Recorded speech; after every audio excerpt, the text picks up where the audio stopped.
আসসালামু আলাইকুম। আমরা সব সময় বলি, অনেকে বলে গাড়ির নিচে যাওয়ার কি আছে, গাড়ির নিচে যাওয়ার কি আছে। কয়েকদিন আগে যখন একটা গাড়ি ভিডিও করছে যে নিচে দেখবেন, তখন বললো যে অনেকে বলতেছে যে এই প্রথম জীবনে যে আর কত কিছু দেখবো, গাড়ির ভিতরে যেতে হচ্ছে। আসো একটু ভিতরে আসো সৌরভ। এই দেখেন, আজকে মর্নিং এ আমাকে ফার্স্ট মর্নিং একজন ফোন করছেন, ভাইয়া যে আমার গাড়িটাকে আমার পেইন্ট করাইতে হবে। এই দেখেন নিচে জং ধরে গেছে। আপনি এরকম মানে প্রথমে যদি আপনি কাজ না করেন, পরে হাত দিয়ে এরকম খুঁটাই খুঁটে আপনার জং উঠাইতে হবে। এই যে অবস্থা। ভাইয়া কি অবস্থা বলেন? এই যে আপনাদের গাড়িটা যে জং ধরে গেছে, এখন তো পুরোটা পেইন্ট করাইতে হবে। ভাইয়ারা আসছে যে আমার গাড়ির নিচের কি অবস্থা, দুর্জয় ভাই দেখেন, এটা আমাদেরকে একটা ব্যবস্থা করে দেন। এই দেখেন, এদিকে আসো সৌরভ।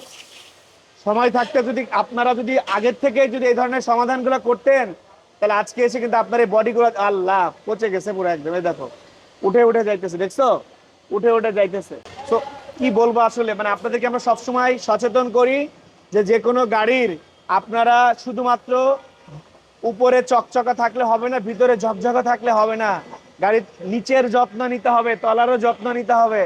সময় থাকতে যদি আপনারা আপনাদের গাড়ির যত্ন না নেন, তাহলে কিন্তু আপনাদের গাড়িরও এরকম তলায় পচে যাওয়ার সম্ভাবনা আছে।